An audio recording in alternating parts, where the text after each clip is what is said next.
inspire people to be early childhood educators. And I really fell into Route 66 because my younger son moved to Arizona. And I live in Pennsylvania. I don't like to fly. And I had always wanted to take my kids on a cross-country trip, and their dad never wanted to do that, never shared that desire with me. So when my younger son rather, moved to Arizona, I thought perfect opportunity to hop in the car. I'll do it one time, and probably by the time I get to his place, say, yeah, I think I've cured my fear of flying. But what ended up happening was I fell in love with Route 66, and since 2006, I have traveled the route every single year with the combined enjoying the route, learning more and more about it each year, and at the end of that particular rainbow, visiting my son and his growing family. So that's kind of how I fell into learning about 66. And along the way, every trip, every year gets longer and longer and longer because I meet so many more lovely people that become must-stops. So one of the things that I learned early on was that there wasn't a whole lot out there for children. And when I would go back to my university and say, I traveled 66, they'd say, you and 66? Well, you're not a biker. Have you got any tattoos since we last chatted? And I learned quickly that there is this perception that if you happen to love 66, you have to be a tattooed biker and hard drinking. And I found that so disconcerting because as an educator, I'm learning all sorts of wonderful things about our beautiful country. And I can't imagine why anybody would want to fly if you have the time to drive. Every single state, as I travel, has its own personality. And you get into the different terrains, the different accents of the people talking, the different personalities of every single area that you go to. And it's almost like, I become addicted. I can't get enough of it. I have to go back for more. So I'm always disconcerted when people say, 66 isn't about families, and 66 isn't about children. I turned my love of 66 into all of the years of traveling. I created my two Adventures of Annie Mouse books. Annie Mouse was a series of children's books that I had done previous to discovering, because I'm the first person to ever discover 66. Right? Previous to discovering 66, I had my series of Annie Mouse adventures. So I created the two children's books. And when I started them, some of the business owners said, there's not going to be a market for children's books. Children do not travel 66. Nobody's interested in children's materials. So I'm hoping that that attitude is beginning to change, especially with the Cars movie. Is everybody familiar with Cars? Okay. So with the Cars movie, there started to be a little more interest in it. So I've just put together this, why does it say no signal? You're okay. My word stop for a second. You're okay. Okay. So I also teach, I prepare people to be early childhood teachers, and one of the courses that I teach is a social studies methods. So I do encourage teachers to use Route 66 as a teaching methodology. So what can we learn about it? What can children get out of it? And one of the reasons I'm finding that children are not going along the route is because there isn't promotion for them. And people who don't have anything for children don't sell anything for children, so naturally, it's kind of that vicious cycle. If you don't have anything for them to buy, there's nothing for them to buy, so how can they buy anything? So we want to promote 66 as there's stuff for everybody out there. For the bikers, for the families, for single people traveling the route. You don't need a traveling companion to enjoy the route because you have friends all along the way. Hop in the car and drive it. And there's a lot of grandparents that travel through, and they are just eager to spend their money and take something back to their kids, the grandkids, that's unique. So if you have the items to promote, how many of you are the business owners? I know Rich and Larry, and if you've got the area for children, you find that the children's things do sell. So at any rate, can everybody see this okay? We can't pull it blind, but is this visible enough? I know there's a way to make that full screen, but then I can't do this. So obviously, these are things that you all know as 66 people, the various names. And, you know, just teaching about the Dust Bowl, that's something all school children should know about. And they're losing a part of history. So, how many of you had to read The Grapes of Wrath when you were in school? And school children today are being exposed to that as much. I know a heavily promoted book is Out of the Dust for a younger age group, but obviously we want to expose children to that side of 66 as well. So how many of you are educators in here? Do you teach those aspects of? So obviously we can use 66 to teach those things as well. How many of you are classic car owners? Okay. And we know that 66 is for people who have classic cars, that's your dream, to drive 66 in your classic car, right? So, and just the wonders of the American terrain, the canyons, the mountains, the plains, there's so much. And aren't these things we want kids to know about? So why not use 66 to teach all of these things? And of course, there's the covers of my books. One is the chapter book and the other is the photo journal book. The Start of the Route. How many of you have been to Chicago for the Start of the Route? How many of you still hope to make that? I don't like big cities, so that was kind of, Chicago itself was one of the last places that I actually visited. And how many of you have selfie sticks? Nobody has a selfie stick? It's not a real one. Oh, okay. You have the Billy Club version of the selfie stick. Well, when the whole selfie stick thing started, I heard Jimmy Fallon talking about it, and I thought it was something he made up. But I was introduced to them at Lynn Mitchell's in Chicago, and sitting there having breakfast, and alongside my cheek comes this, what is that? The people behind me were getting their selfie stick up, and it just grazed right. Oh, this is a real thing, a selfie stick. So at any rate, there's my picture from Lynn Mitchell's and the historic beginning of the route sign. So there's so much. Chicago obviously can be a 3-week vacation on its own. And I'm going to just kind of go through sort of quickly because I have so much. And I hope I don't offend anybody by leaving something out, but obviously to cover every single thing all along the route through 8 states. How many hours do we have? All right, so in Joliet, the Historical Museum and Welcome Center, how many of you have been there? Okay. That is a really cool place to take children to. There's a lot there to occupy children. I had the really good fortune one day of being there when, is it a Dairy Queen day? Is that what the Dairy Queen originates? Yes. Yeah, the original Dairy Queen. They were passing out dilly bars at the Dairy Queen to commemorate that lovely day on my one trip. Drawbridges.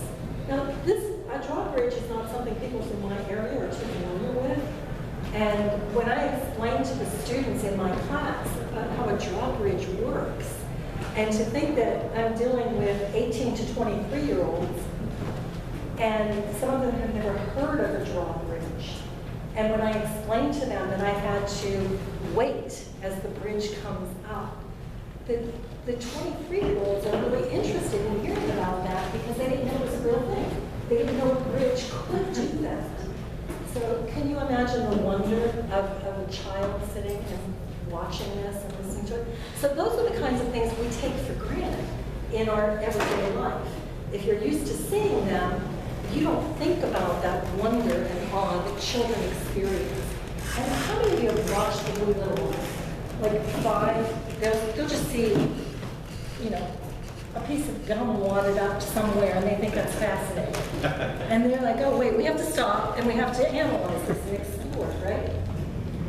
Well, and if you don't tell them that it's hazardous to their health to pick it up and pop it in their mouth, so that's the kind of thing we as adults we kind of forget that we have to talk to children about every little thing.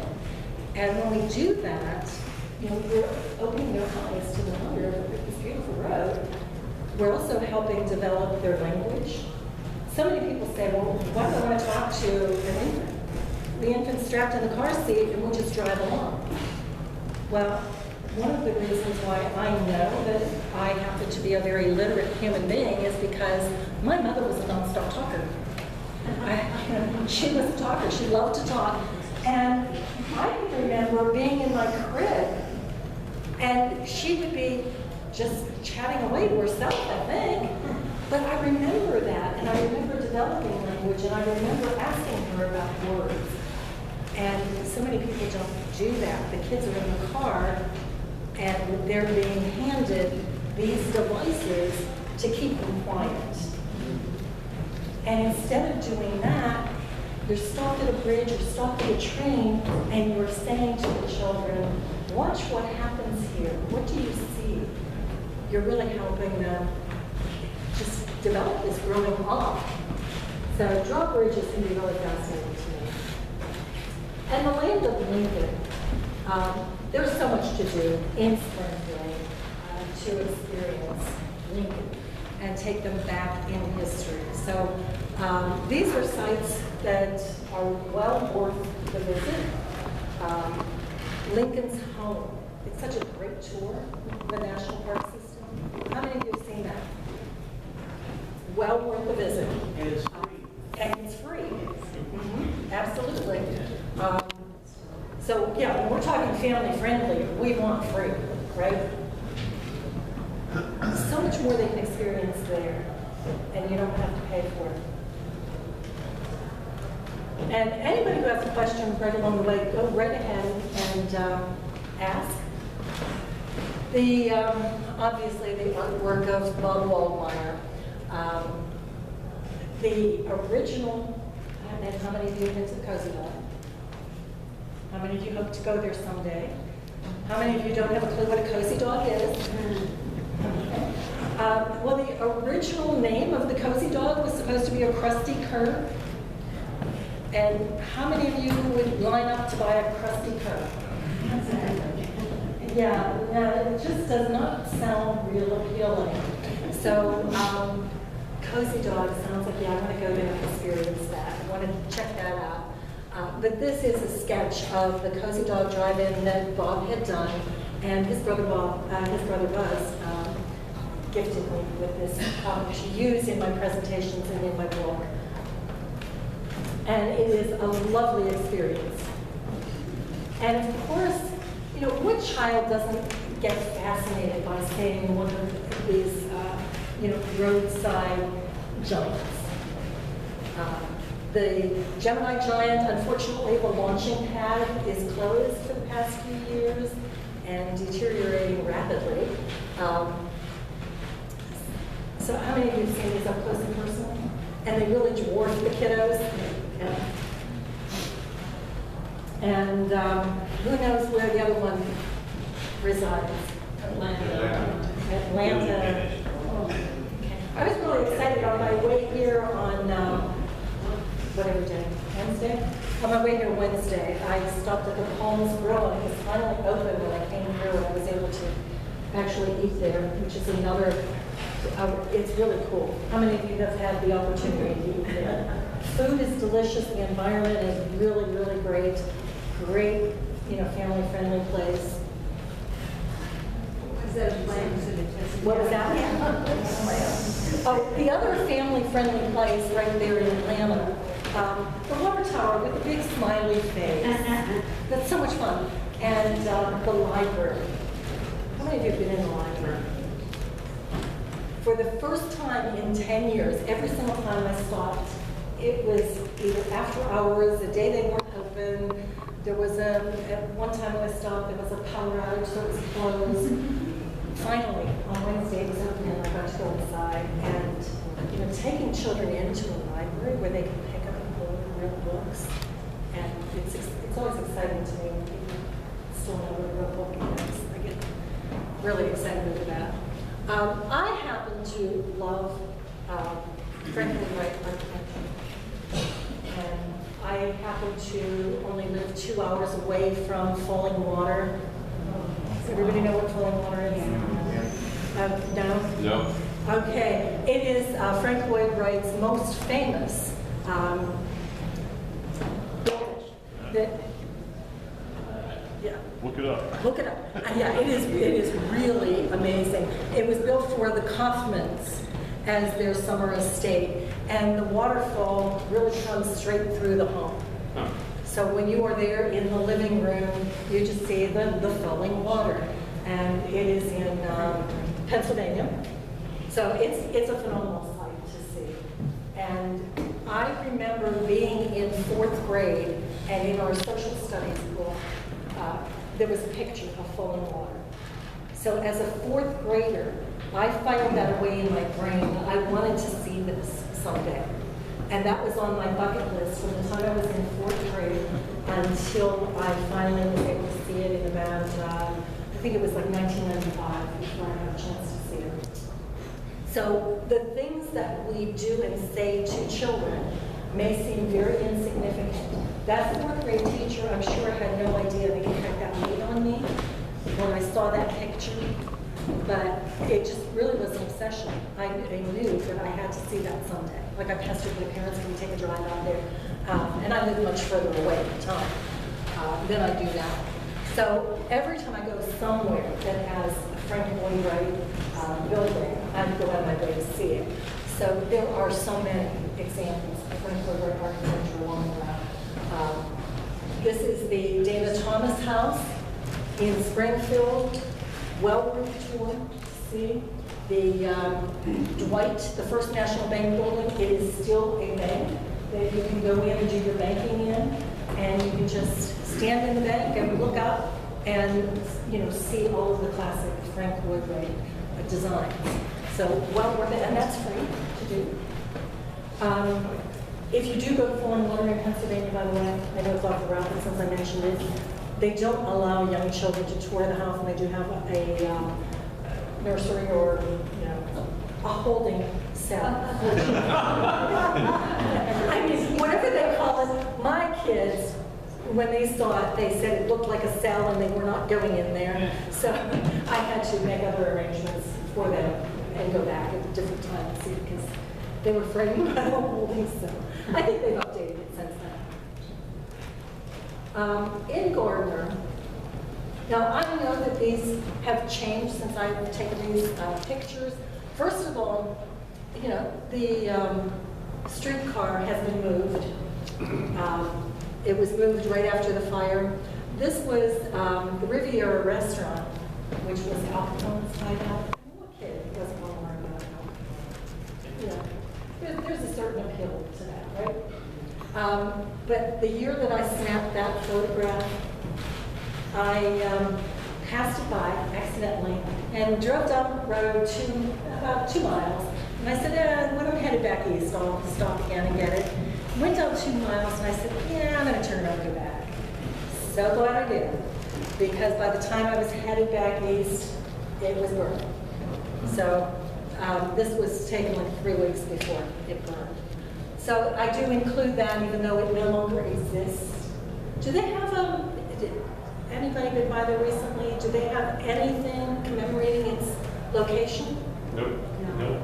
Because I drove by, and afterwards I thought, oh, I forgot to look. There was a huge dispute